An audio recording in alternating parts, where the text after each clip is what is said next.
2004, the scholarship creative contributions to our of Anabaptism or Pietism. The award, so named for Dale Brown, also honors the significant contribution Brown has made, a theologian and historian, and in Church of the Brethren and circles. Brown was professor of theology at Bethany Theological Seminary for nearly 30 years. Retirement in 1993, and his wife Lois moved here to Elizabethtown and made this community their home in retirement for many years. Brown was a key supporter of the Young Center until his death in 2021 at age 95. Friends of Dale Brown generously contributed funds to establish this award in his honor, which, as I said, the Young Center has been administering since 2004. This year's Dale Brown Award for Creative Scholarship recognizes Dr. Royden Loewen and his book, Mennonite Farmers, A Global History of Place and Sustainability, published jointly with Johns Hopkins University Press and the University of Toronto Press. The book draws together insights from a massive comparative world-scale environmental history of 7 geographically distinct Anabaptist communities around the world. It also investigates ways in which modern-day Mennonite farmers have adjusted to diverse temperatures, climates, precipitation, relative degrees of cultural change, government policy, and so on and so forth. Tonight's lecture, Mennonite Farmers Think Sustainably, Loewen will draw on his research that appears in Mennonite Farmers and on subsequent research in the years since the book came out that extends beyond the 7 communities examined in the book to consider transnational flows of agricultural knowledge as agronomists, agribusinessmen, and ordinary farmers debated the merits and methods of sustainability in Bangladesh, Bolivia, and Canada. Dr. Loewen is Professor Emeritus of History at the University of Winnipeg and the author of 10 books, including most recently Mennonite Farmers. His current research focuses on transnational flows of agricultural knowledge and Canadian farmers in the global context. There are copies of the book Mennonite Farmers available for sale in the lobby afterward. But for now, turn the podium over to Dr. Loewen. Welcome.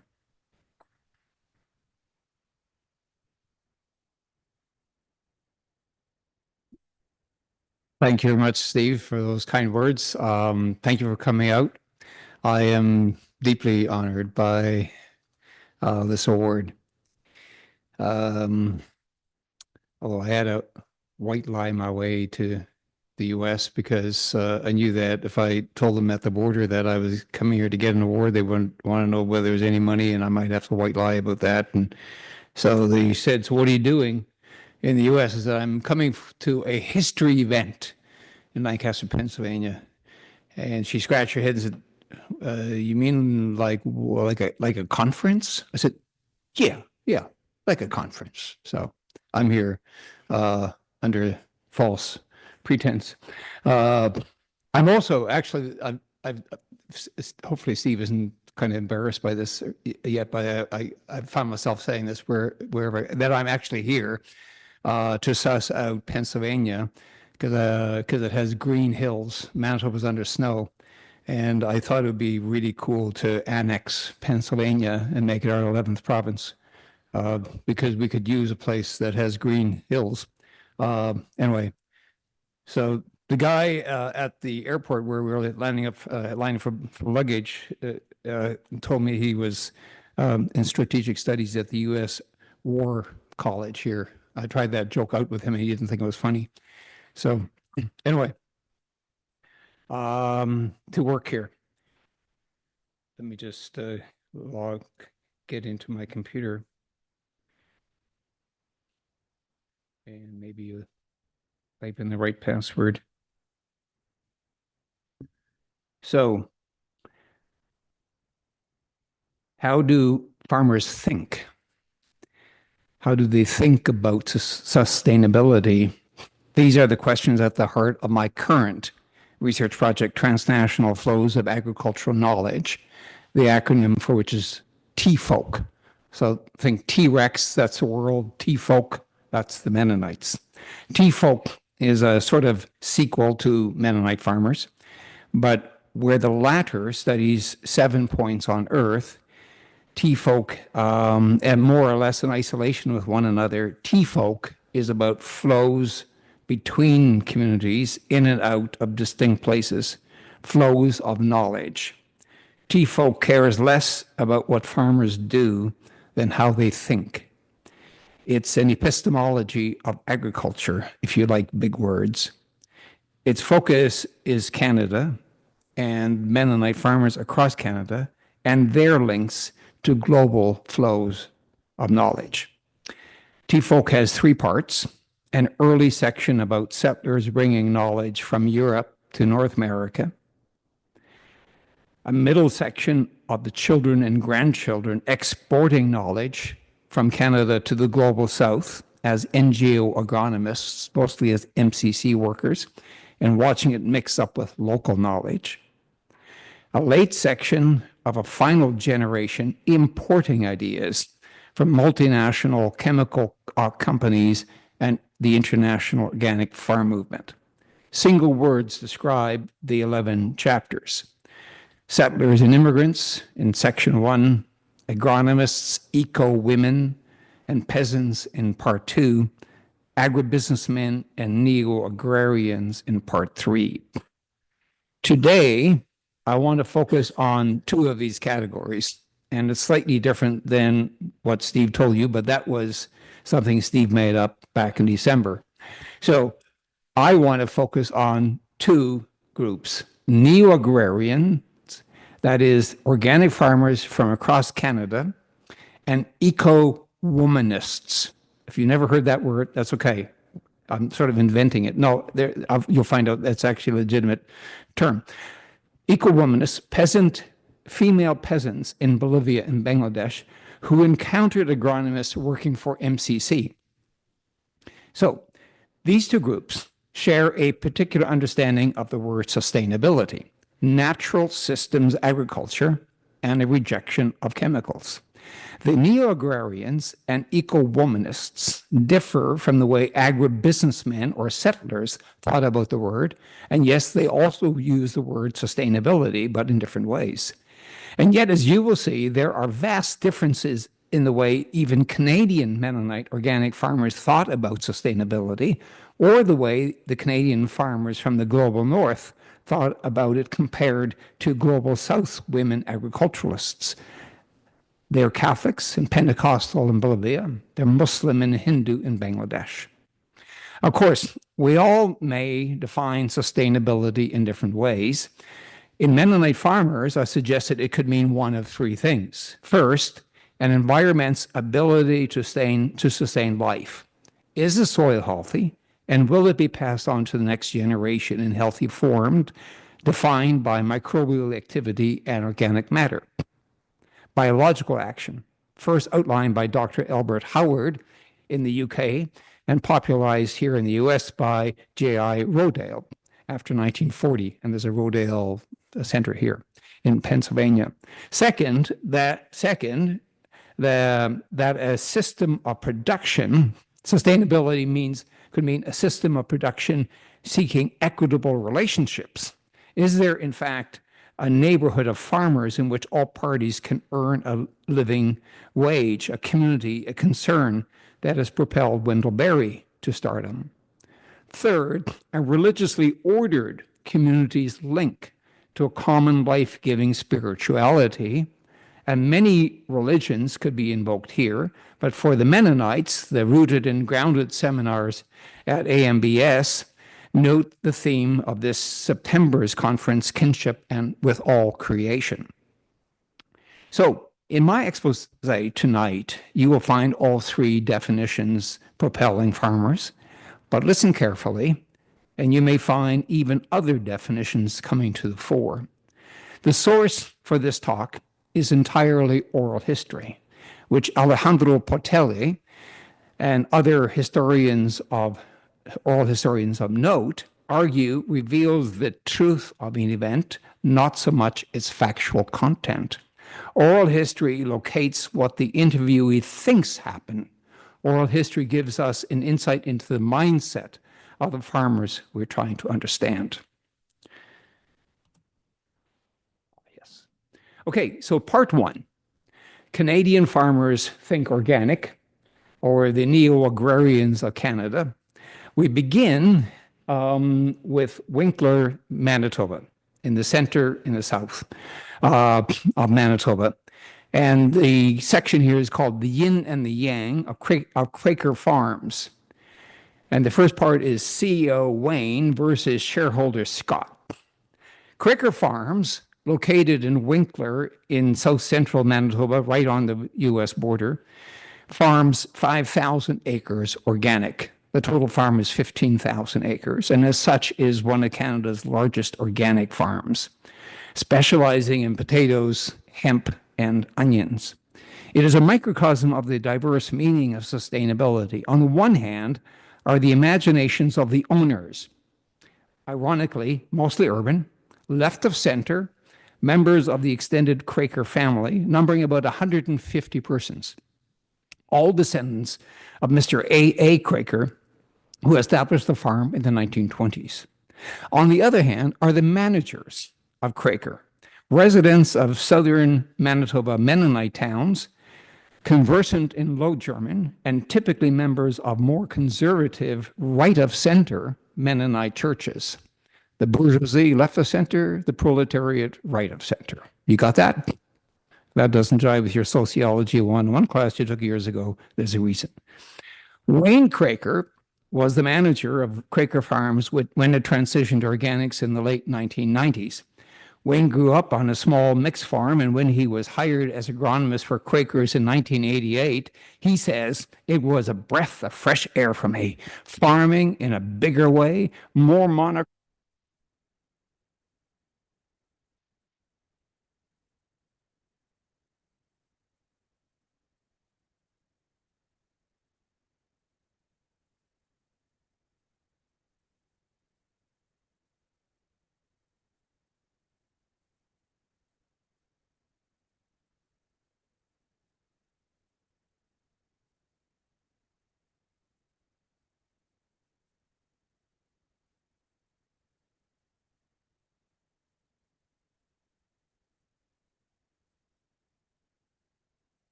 Percent tithing program, including camp tuition for employees.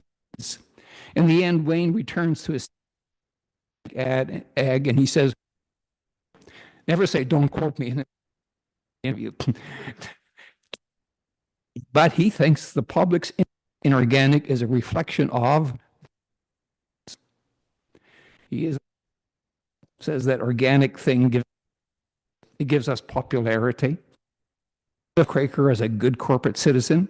Folks don't mind a 15,000 acre farm as much if it improves the land. Sustainability and politics make for strange bedfellows. Oh, by the way, that's, I forgot. This is, yeah. So that's Quaker Farms, and that's Wayne, besides some hemp plants. As you know, they're first cousin to marijuana. They grow about 500 acres of hemp a year, and those are their potato sheds and their onions and so on. So you get a sense that they're sort of what we say colloquially, big ass farmers. That's them. Offering quite a different perspective on Quaker farms and organic agriculture is one of the younger of the 150 Quaker farm shareholders, Dr. Scott Quaker, a great-grandson of A. Craker, is a chemistry professor at the University of Manitoba in Winnipeg, 100 miles from Winkler. Scott despite the distance, has decided views on the farm. He begins by stating, quote, "I am a Mennonite by birth and by choice." And the Quaker farm has always been based on Christian principles. And he repeats the farm's mission statement to serve God, people, the environment, and to be a sustainable organization.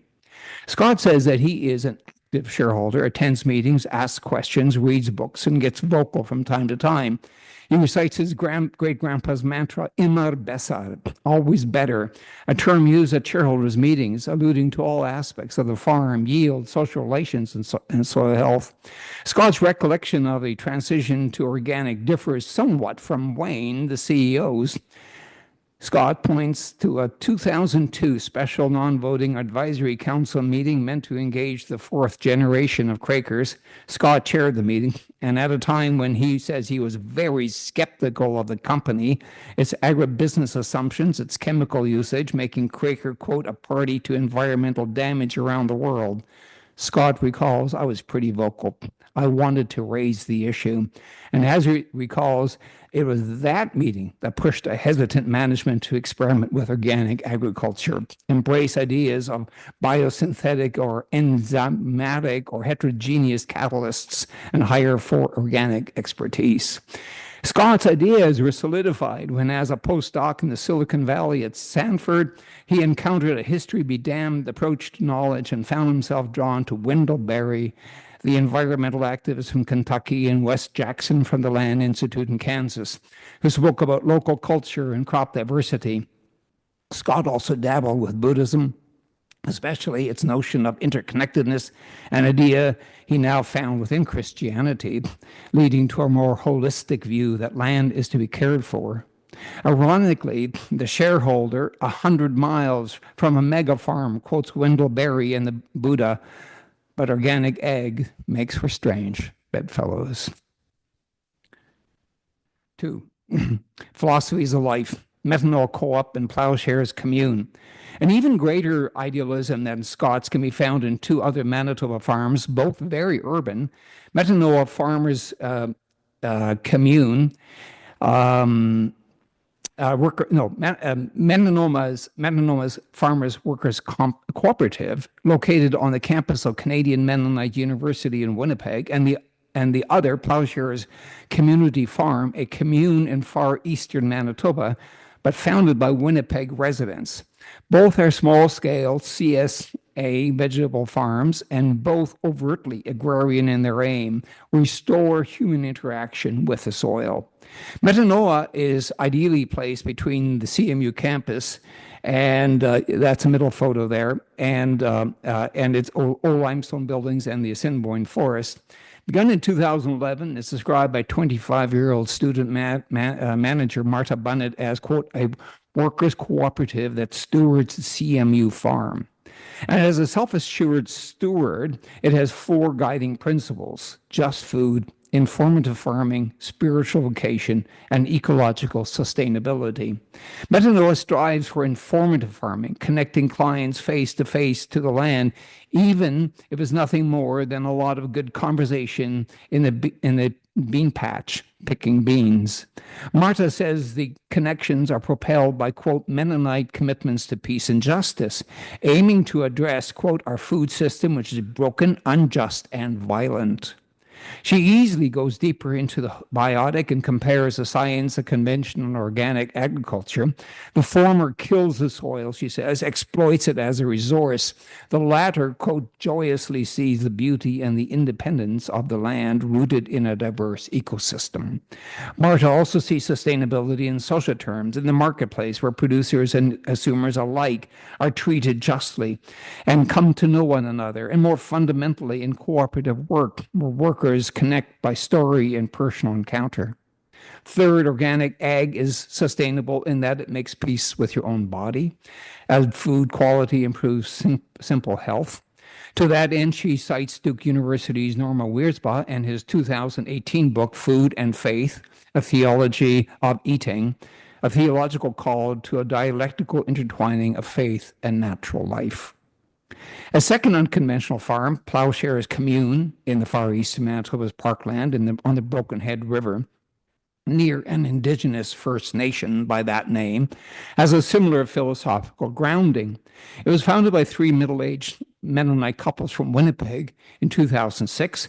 They had shown their social consciousness by affiliating with an inner-city alternate church, Grain of Wheat, and gained a food justice vision by the church affiliate, Tallgrass Prairie, an enterprise committed to organic food. Plowshares had originally thought of providing the bakery with organic wheat, but found it too great a challenge, and they turned to market gardening, a CSA, allowing community members to have day jobs. Marcus Rempel, one of the Plowshares' principal founders, works part-time as an administrator at the indigenous Santee Soto, a spiritual center nearby, and is philosophical by nature.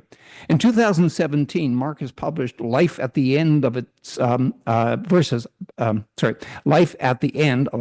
versus Them," a book Brian McLaren declared as rich in regenerative insight.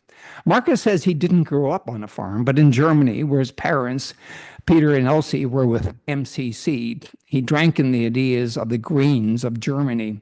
Much later, as a student at CMU, he also discovered Michael Pollan's The Omnivore's Dilemma and the absence of the integrity and sustainability of the mainstream food system.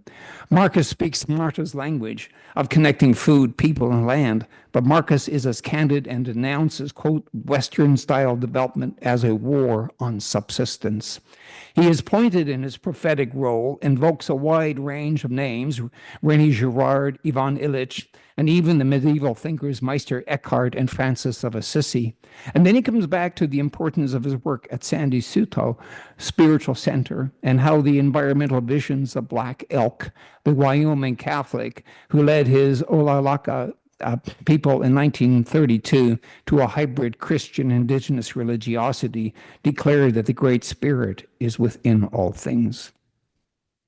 Metanoia and Plowshares are rooted in the books of the big thinkers of agrarian culture. Sustainability is not limited to environmental relations, but as cooperative or commune social relations are as relevant as soil stewardship and healthy foods. Two outlier farms on the Canadian edge, the Bunnets of Havelock, New Brunswick, and the Dicks of La Crete. These farms have things in common with possibly a majority of organic farms in North America. And one of them is the farm of Marta Bunnet's parents, Dave and Ada Bunnet, her uncle and grandparents at wooded Havelock, New Brunswick, a Mennonite transplant onto expensive soils from high-priced southern Ontario. The other is a farm in Canada's most northerly Mennonite community, possibly the world's most northerly Mennonite community, one encased in the boreal forest of La Crete, Alberta, just 100 miles from the Northwest Territory boundary. Here, conservative Old Colony and Zimmerfelder Mennonites first settled in the 1930s to flee the world of southern Saskatchewan.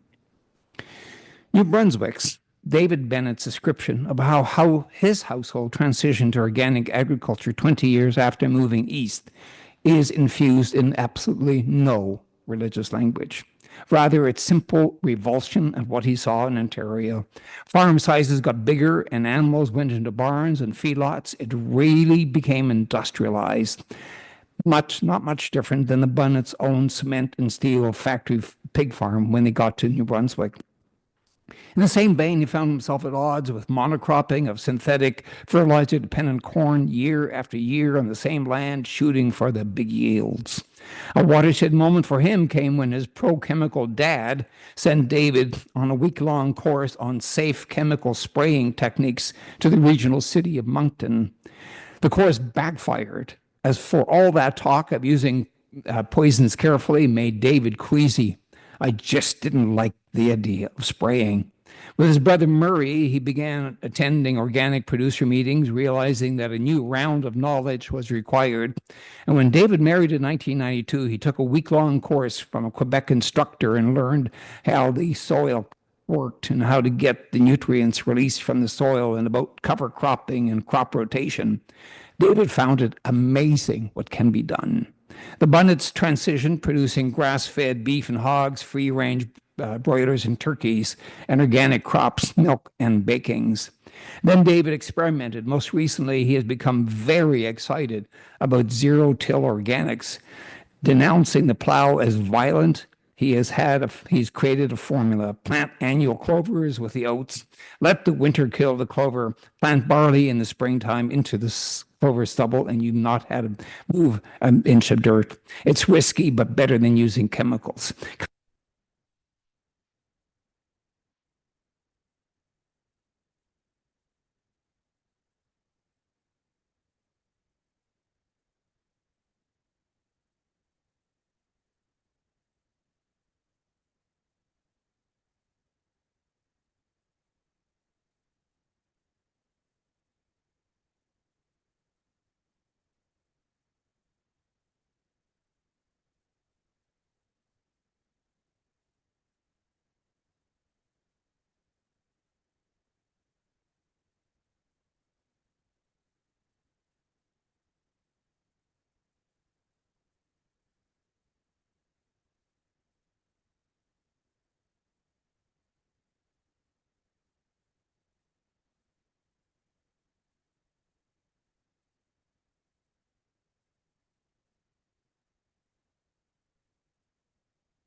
That land was still, as Marge says, simply never worked before, piling bales and idle. The creed augured well city, but in time the Mennonites prospered. Electricity came in 1970. Increased in size and chemicals. Frank and Marge sprayed their fields, but then an emotional point. Marge recalls the day Frank came home from spraying herbicides in 1999, quite angry. Wearing this disposable coverall and mask, he declared that was enough. We're spraying poison on the land. And they transitioned. Several reasons attended this emotional outburst. First, there was the economics of it all. Only some older, weird farmers, Frank says they're queer, Marge corrects him and says he means weird, had never used chemicals. Marge acknowledges these guys took off great-looking crops, selling them at double the price, all the while not having to pay for all those chemicals and fertilizers. Second, there was the argument of health. Marge reasoned, quote, if I'm not going to drink what I'm spraying, why do I feed sprayed food to other people? Causing cancer, she says, linked to the chemical, the spraying. At least that's what the doctors are saying. Third, there's the ecological argument. Marge admits there was the extra, quote, you work the fields oftener as soon as it turns green before it blossoms, and then you cultivate it again to bring more and more weed seeds to the surface so that they can sprout, and then you can work it down again. All the while, you are building your soil. And if one year the weeds get out of hand, you simply green fallow the field and expect a bumper crop the next. Of course, rigid crop rotation means you're sucking up all the different, she says vitamins, she means nutrients, every year. And then when they kept cows on the pasture land, well, for, quote, about 10 years after we plowed it down, it was still our best, cleanest crop. Organic agriculture simply means a more economical and common sense approach to agriculture. No complex religious creed is needed to understand this equation for David Bunnett and Frank and Marge Dick. Old Order Innovations. Horse and Buggy Genius says there, Noah S. Weber, Listowel, Ontario. A final example of organic agriculture thinking among Canadian Mennonites comes from the Old Order farmers. 4 of them were interviewed for the TFOC, Project 2 in Southern Ontario and 2 in Prince Edward Island. One of these is Noah S. Weber of Route 4, Listowel, 30 miles north of the Mennonite Mecca of Waterloo County. His horse and buggy and plain clothes signal his intention to be faithful to simplicity, but his organic farm reflects a faithfulness to his Old Order people's history at odds with urbanization and industrialization of Southern Ontario. Noah still identifies as a Pennsylvania Mennonite immigrant. His great-grandmother's farm, located on the German company tract along the Grand River, Noah says that part, what they call Oxbow Bend.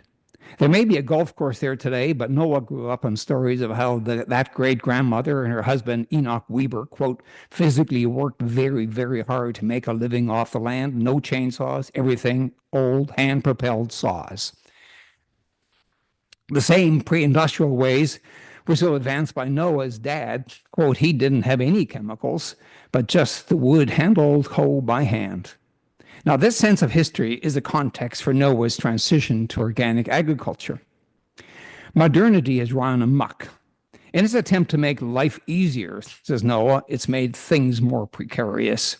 Noah recalls his dad saying that in the process of, quote, getting away from having sweat on the brow, folks introduced chemicals, and now we have to deal with different cancers. Noah recalls the irony that the old orders who moved from Waterloo to Listowel in the 1950s to find new sources of land got away from the encroaching city, but then, because the fields were larger at Listowel, they fell prey to 2,4-D. Noah was so impressed when his old order neighbor built a sprayer on steel-tired wheels, quote unquote. He begged his father for one too, and in adulthood became a noted custom applicator, hitting all those thistles, mustard, twitchgrass, guinea weed, lady's thumb. And then in about 1995, Noah was invited to hear noted German environmentalist Bernhard Hack, a secular environmentalist, talk at a local event. Hack was, quote, serious about saving the soil and preached that farmers should let nature take its course and help where we can. And don't let chemicals take it over. We'll just destroy ourselves, said Hack. The message caused Noah to transition, and in the process, he learned a lot about nature. The need for alfalfa for 2 or 3 years, followed by fall-planted spelt or wheat, and then soybeans for human consumption. Noah is a generous man, but at the end, he blurts out his feelings. Today, these so-called horse and buggy Mennonites, they have no conscience, and they use the latest chemical for the best killing of the weeds. It just amazes a lot of people. He means himself. And then worse, they actually frown on organic farmers like Noah, doing it the old way. At the end, Noah recites the reasons for the switch to organic. We're all delicately made. We have to try to protect what we can. He returns to his great-grandmother and says, because of her, quote, I was born into this old order way. And we realize that materialism doesn't bring happiness. It's a costly pilgrimage. And then a final thought. This other thing, as far as chemicals, I'm just beat. It just doesn't make sense. Organic agriculture, in Noah's mind, is synonymous with simplicity. But he's an outlier in this soil. Part 2, stories of the holistic household from the Global South, or the eco-women of the Global South, depending on which version you're looking at. A second account of the embrace of the organic as a pathway to sustainable agriculture comes from the other side of the world, the Global South. It's from Christian, Catholic, and Pentecostal women in Bolivia, and Muslim and Hindus and recent converts to Catholicism from Hinduism of Bangladesh. Each of these women encountered agents of MCC who sought to assist them to build farms on a sustainable foundation. The Akron Archives has extensive annual reports on what American and Canadian agronomists thought they were doing in these countries in the global south, and those reports constitute a separate chapter in the T-Folk book. But oral history captures the voices of the peasant farmers who received the assistance from MCC. Interviews conducted by natives of both countries, Giovanna Casanya in Bolivia and Iqbal Chowdhury in Bangladesh, with PhDs from the Netherlands and Canada, respectively, were conducted with both men and women, but it was the women in particular who lauded the organic. In a sense, the term eco-womanist applies, a term Melanie L. Harris uses to describe U.S. Black women seeking a holistic approach to social well-being that link religious cosmologies to ecological health. Not so much ecofeminists who linked environmental disaster to patriarchalism. These eco-womanists sought to save their households from the results of ecological precarity. They saw in the organic a blessed way to feed their children in healthy and safe ways. And because Kasanya and Chowdhury were directed to these women by MCC staff in Bolivia and Bangladesh, right, a methodological pitfall, if there was one, it is the range of these women's explanations of why they embraced the organic that becomes more important than they did so in the first place. And where these women are critical of MCC, that criticism is doubly significant given the potentially biased process of identifying them. If religious affiliation in Canada, Mennonite Church, conservative Mennonite order seem to be factors in determining the thinking on organic agriculture, religious affiliation in the global south, Catholic, Muslim, or Hindu, seems to matter as well. The women in Bolivia. Oh, that's a slide of, that's a section I'm not doing. That's David Nufa from Manitoba, who went down to South Africa, and there's a whole chapter on Canadian agronomists who go down to forest chemical ways on the global south, and then they get converted down there to become organic farmers when they encounter indigenous religiosity. So we're skipping that for the sake of time. So there we are, Eco Women and MCC of Moromoto, Bolivia. The women in Bolivia are from Moromoto, an isolated mountain valley in the heart of the Andes Mountains, 7 hours by car from Cochabamba to the northwest and 5 to Santa Cruz in the east. From the women's perspectives, chemical companies have made their inroads to a point where agriculture has become unsustainable. For that reason, they venerate pre-industrial knowledge inherited from the parents, but NGOs like MCC also matter, even if they come a distant second in this equation. MCC has provided knowledge related to human health, diet, and latrines, but also to the soil. These women wanted harmony with nature and found it to an extent in MCC's education. Tanya Guterres of Moromoto, born in 1959, is effusive about MCC on the surface. It has helped her maintain the organic standards she grew up with. She was raised,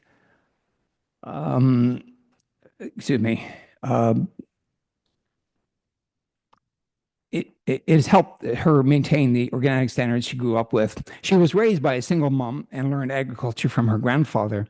She recalls, quote, "We're always working with agriculture, producing organic fertilizer from sheep manure and fungicides, from ground locoto, chilies, or some herbs mixed with ashes. It was something my grandfather taught me."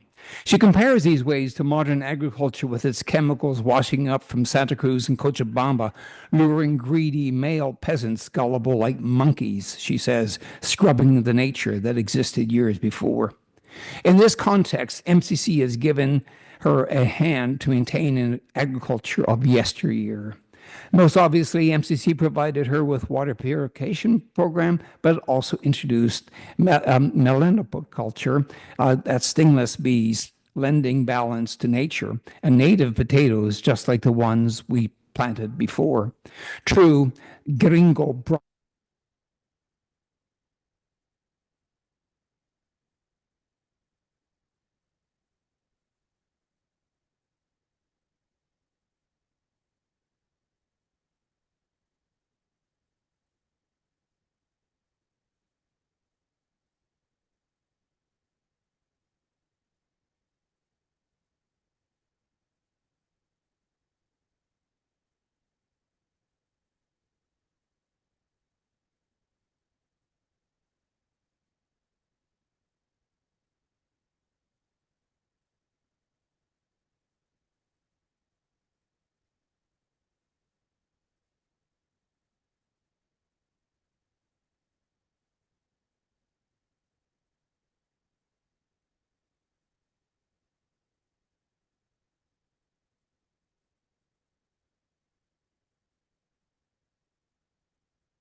strikingly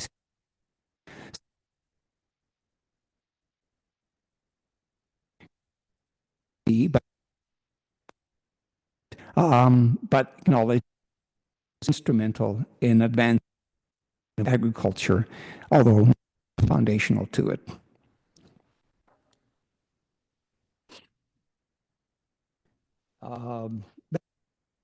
It's a Dinajpur with a P after the J.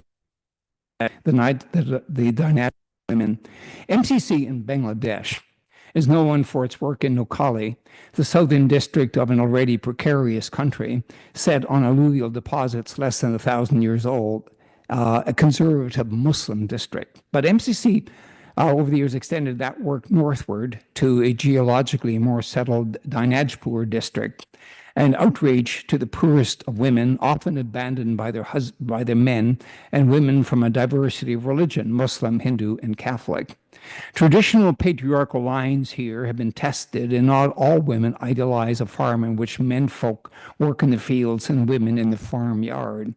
But to the woman, they credit MCC for showing them a path to dignity and food security in organic agriculture, although Muslim women seem to be much more guarded about MCC than are the Hindu women. Jarina Begum, about 50, is one of the Muslim women interviewed. Her story is patriarchal to the core. She says she was, quote, born in my father's house in Dinajpur. Then she married Tumar Ali on a Friday at age 11. And then she learned agriculture at my father-in-law's house. Yet she is confident in her agriculture, and she talks about growing rice, Amman, and Chena, even though she doesn't work in the fields. And she keeps ducks, chickens, and goats in the farmyard where she does work. Despite being warned that MCC would try to convert us to Christianity, she trusted it and now credits MCC training for a huge change in agriculture, especially as it gifted poor women chickens, ducks, and goats and trained us on how to produce organic fertilizer. And yet she's tepid in her praise of MCC, finding them not bad, and insisting that her ideal remains that men and women cannot work together. But then she does share that visits to the fields of her male relatives, checking to see if the farm is working properly, quote unquote, how the medicine is working, and to check out on crops for insects. Jorina's gratitude to MCC's organic agriculture needs to be contextualized with her note on crop medicine. Clearly, MCC is not as central to her ideal of sustainable agriculture as it is for the Moro women. For Hindu and former Hindu women, this link of organic and MCC seems more central to their idea of what it means to be sustainable. Indeed, to the woman, the Hindus speak of a sort of ecological redemption, and it begins with a certain confidence they have in dealing with Christian MCC. Rujona Roy, a Hindu, exudes a quiet trust when she says that, quote, she will see if God fulfills the hope that is in my heart, and that for now her children are fine, doing well in school, and with no need to work in the fields. Ramoni Chandra, 40, mother of three, says it most boldly, as a Hindu, she dismissed the Muslim warnings that they will make you into Christians and came to trust MCC. Ashonda Handa, a former Hindu, now a Christian, says she was worried that MCC would somehow sell us as indentured servants, but now they are like family. For the Hindu and Hindu descendant women, MCC was central to locating a sustainable agriculture, which they to the woman identify as organic. Kolani Rani, 27, and also has a narrative circumscribed by patriarchy, born at my father's house, then after living with her sister and attending school, lastly, I am now living in my husband's house. But it's not a life without dignity, and MCC's organic agriculture program receives the credit. At Thursday evening meetings, MCC taught her vegetable gardening based on, quote, earthworm fertilizers and pesticides made from the excreta of cows. A second Hindu, Rujona Roy, 36, says that she has dignity as a farmer, having learned the craft from her grandfather and not some institution, working in the fields, displacing 2 day laborers, giving her a high esteem in the eyes of her husband. And yet she credits MCC and for a simple reason. Quote, it taught her how to make pesticides with leaves from the biscotoli tree leaves mixed with cow urine in a pot and earthworm manure. She does criticize MCC, but it's for failing to gift her the manure as it did, quote unquote, another particular female. Finally, there's Mina Rani, 45, who, having no education, quote unquote, has forgotten everything MCC came to teach, except for the process of making earthworm manure to plant vegetables like basil, lady's finger, red leafy, etc. True, MCC has also gave us training about rearing goats and chickens, but as regards any specific process, it is only the making of organic manure that she remembers. The Christian women of Dinajpur, usually Catholic converts from lower Hindu clans, are the most clear in their appreciation for MCC's organic agricultural instructions, even if their embrace of it sometimes isn't apparent on the surface. Lima Hasda, 33, is married to quote-unquote Bishop Marty. For instance, she speaks with utter self-confidence as a woman. She learned agriculture from both mother and father, studied it as her fourth subject in school, and asserts in the first person that I cultivate Erie and Amman rice, even though she herself does not work in the fields. She authoritatively lauds technological changes, including, quote, the fact that we spray poison in crops. And yet, she applauds MCC for getting her a goat and vegetable seeds, but especially for teaching her that there is a way to farm with natural insecticides. A phenom made of saku and garlic water, comprising a tabige placed in bottles and planted around trees that lure and drown insects without using pesticides, and thus Lima saves her lemon, guava, and mango trees. A similar narrative comes from Ashuna Hasta, who lauds MCC meetings about farming as we have somewhat limited knowledge, quote unquote. MCC taught her how to raise goats on raised platforms, chickens in cages, and cows in stalls, but her most elaborate description is how MCC taught her how to make vermicompost, quote, where to put the muck for how many days, and how in the process gases are released, earthworms inserted, and organic fertilizer produced. Then she seamlessly moves to the household's embrace of ecologically sound ways and links them to women's rights. She says that before MCC, they were dependent on costly fossil fuel. Now it's much easier. It's all electric. Before we used synthetic fertilizer, now we use compost. Before we bought seeds, now we preserve them ourselves. Muni Putal, 39, and mother to 3 sons, elaborates on the reasons for such hope of pesticide-free crops. She says perhaps illness of the past, headaches, stomach aches, were easily attended to, but increases, quote, in stroke, cancer, diarrhea, and cholera, these maladies are linked to an overusage of chemical use, she says. She is grateful for advice from her local government on on crop fertility, and from MCC for advice on seasonal vegetable production, child nutrition, general health, and outright gifts. But most specifically, MCC has addressed the household deficiency in nutrition, which has led to women's empowerment, she says. Pudi explains, quote, when I realize that I have money, can work hard, plant vegetables, feed my child well, and save money for good education and earn money, that's what I call woman empowerment. Women simply have become more self-reliant, and Pootle gives 2 examples, among others, through the creation of earthworm fertilizer and poultry farming. Conclusion. Sustainable agriculture comes in many forms and has many meanings. It's even diverse amongst those farmers in the global north and south who link it to organic agriculture. Certainly it matters if you're conservative or liberal in Canada, in which region of this vast country you hail from. But notice, whether at the outset or get-go, farmers can recite how organic agriculture has both social and ecological consequences, both of which seem to secure the future of a healthy farm community. From T-Folk's small sample, it also seems to matter if you're Catholic in Bolivia or Muslim Hindu or Christian in Bangladesh, with some groups of women much more vocal on the ills of the chemical and the panacea of the organic than others. But here too, a common thread as eco-womanists. It's the social and physical well-being of the children and the family that matter. For both the northern and the southern organic farmer, sustainability equals health more than profit, quality more than quantity. Sustainability is a way of thinking about farming. Whether it comes out in practice is a topic for another book. Thank you.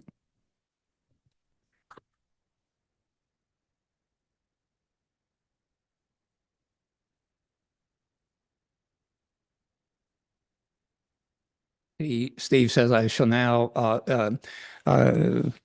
oversee and chair a Q&A with Royden Loewen. So, are there questions? Yes, sir.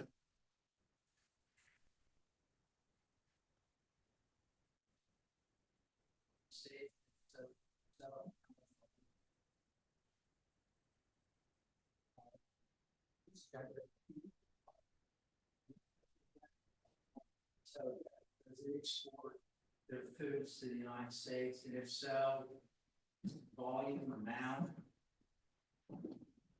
So the question is whether Quaker Farms, which is one of the largest organic farms in Canada, exports to the U.S.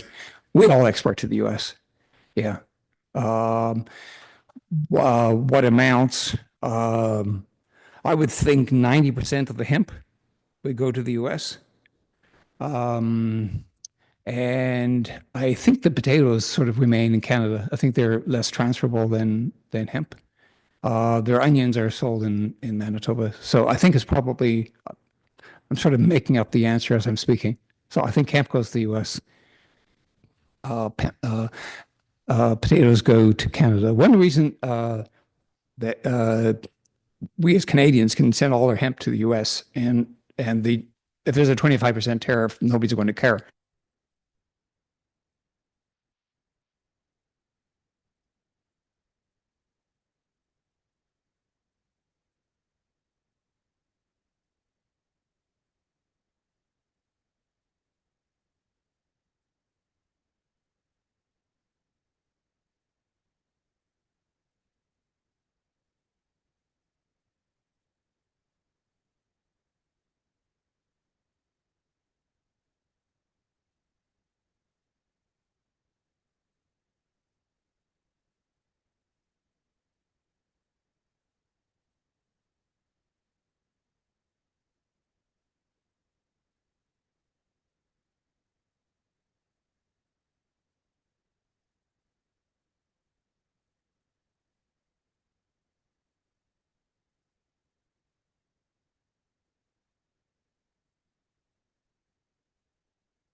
Some books, and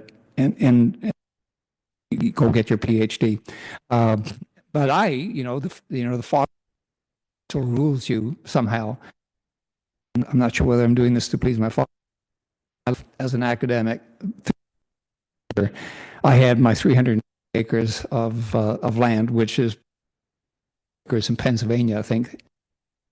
So when I retired, of course, as we all are when we retire, what we do, I doubled the size of the farm. Then why did we certify for organic? That's the question. Yeah, I think a lot of the reasons that were in here, I lost touch with my farm because the chemical was getting more and more complex, so that I, ironically, more and more of my managerial trust in the chemical company from which we were buying our herbicides, and became a very good friend of the senior agronomist who I trusted implicitly, Terry Moyer. And Terry would, we'd get to a point where, I used to do my own spraying on the land. I hated spraying because you get sticky, skin from, that 2,4-D and stuff that, it made me queasy too. But I think it came down to this. that I lost touch with nature. Terry would phone me up and say, "Roy, we sprayed ABC on, whatever, some fancy term I couldn't remember, on your land last Tuesday, and we'll be sending you an invoice."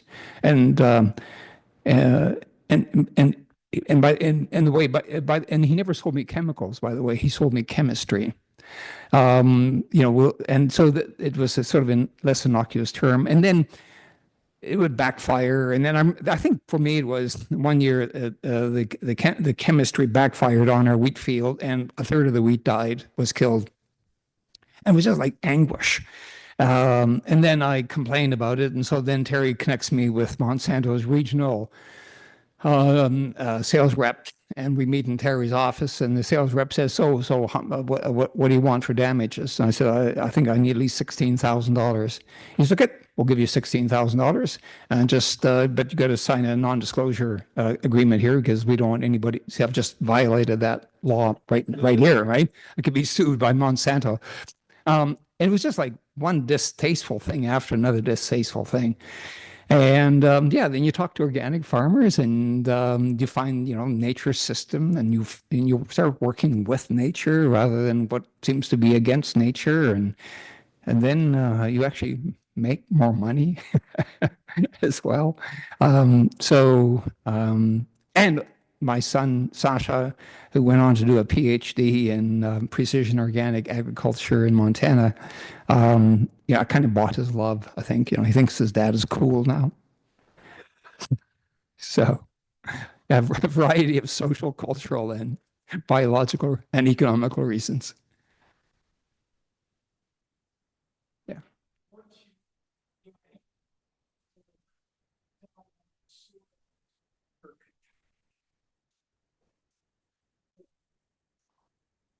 Yeah, no, I mean, I'm not an agronomist oh yeah, sorry.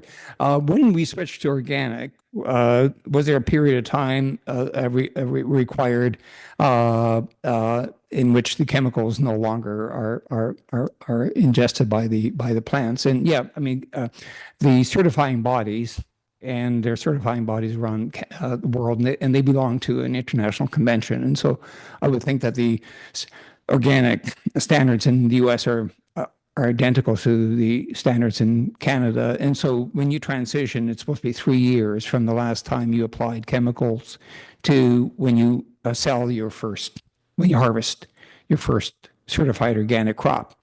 In effect, it means 2 years, right? And so, and then, and the transition, it's like the first year you have a green manure year. Well, no, actually, the formula. You know what the formula to transition is? You use Roundup 3 times last year. You douse the stuff with Roundup and get rid of all the weeds. Then you become self-righteous, and then you stop using chemicals. Then the first year you can get a pretty good crop, because the weeds are somewhat, they've been set back by all that Roundup you used the previous year. Then the following year you have a green manure year, and so then you plow down your crop and you build up your soil, and that feels really good to build up your soil. You got no income that year, but your soil is being rebuilt, and then the following year you have your first certified crop that you can then sell for the higher prices, which are usually about 2.5 times the conventional prices. But again, I'm not a scientist, so I don't know what about that formula. I mean, I love thinking of healthy soil, but I'm a little like Wayne Rempel. I'm not necessarily a big believer in that, organic hemp is so much better for you than conventional hemp. Um, but it sure feels better to work with an environment where you don't have the haze of chemicals, floating over your land and destroying everything in its wake, and now you just have more insect life, and your soil is looser and less compacted because you have more organic matter, and all that feels splendid. Yeah.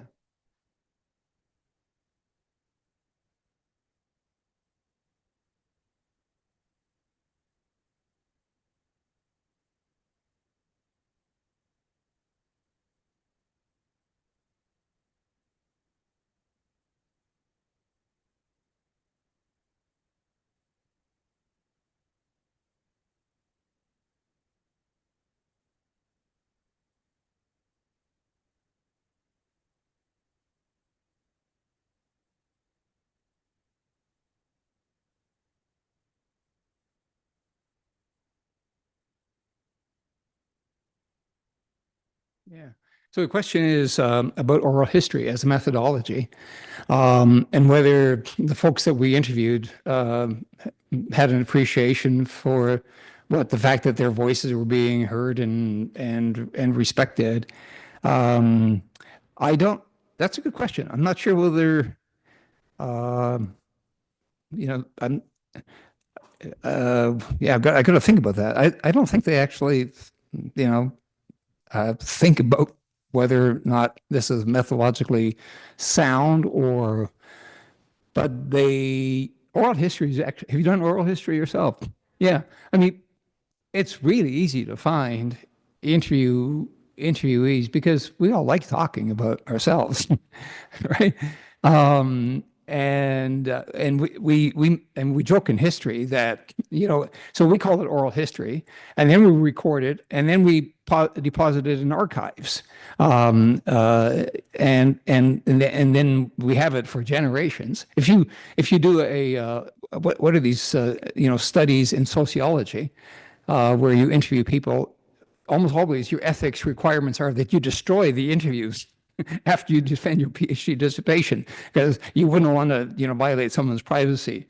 So which is bizarre for us as historians, because everybody wants to be quoted. Yes, I want posterity. So, but it's yeah. I mean, oral history serves a couple purposes. One is it covers recent history. And I use quite a bit of oral history in Mennonite Farmers too. And in Mennonite Farmers, oral history became really useful because while Iowa, one of the 7 points, every farmer keeps a diary and archives it someplace, the Indonesians are illiterate. Plus, flood waters have destroyed. If there are records, they've been destroyed. And so we would use diaries in Iowa, and we use oral history in Indonesia, kind of to level out the playing field in that respect. But and the cool thing about giving papers, thanks for Steve, is you're actually forced to write the book, right? So I just gave you guys 2 chapters today. I've never ever given before, and in fact, the last paragraph was written just before Steve and Rachel picked me up for dinner, and most of the second half of the second part was written at the which coffee shop was I at this morning? At that coffee shop close to the Holiday Inn, and so this is like really fresh. And I had that thought, this little thing I put in at the end there about how, or at the beginning, how oral history actually does exactly what I want to do. Because in this book, I don't want to record what farmers do. I want to record how they think and how do they come to conclusions that they should farm in particular ways. And, there's status, there's respect, there's gullibility, there's all kinds of reasons why we think in particular ways. I actually wrote that this morning. I hadn't even thought of the fact that the reason I was doing oral history here was because actually the whole thing is about thinking, and oral history gets you not right. This all the Porticelli, you know that guy. He's the Italian sort of global expert on oral history methodology. He says you do not do oral history to establish facts, right? Our memories are all screwed up. You do oral history to get into people's brains and try to think and try to follow their thinking and try to understand what they think happened. And that's exactly what I'm doing in this book, right? I'm trying to figure out how farmers think. So this morning that came together. Of course, you got to do oral history if you're going to get into people's mindsets. So, yeah, thanks for that question.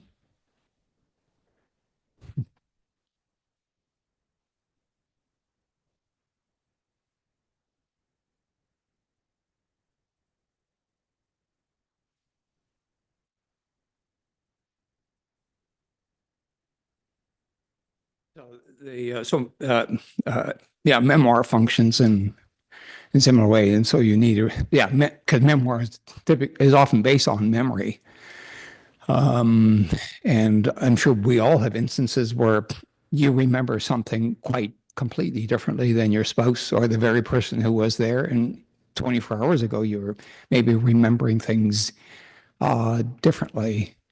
And memoir is doubly seductive in that actually it purports to be something authoritative. Here is my authoritative version of my life for my grandchildren.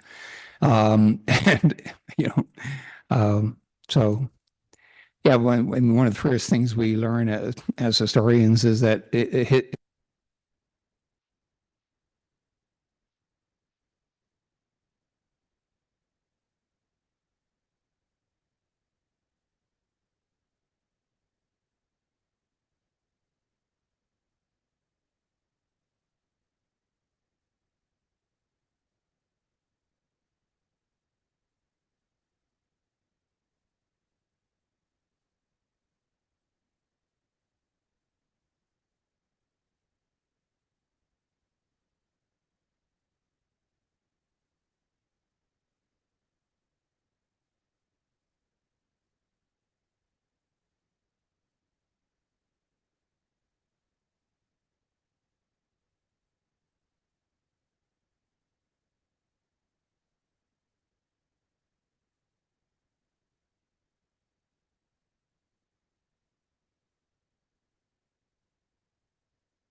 Tourism, plain communities, and state 21st century. To Elizabethtown College for thank you all for being here. Safe travels as you return home. Good night.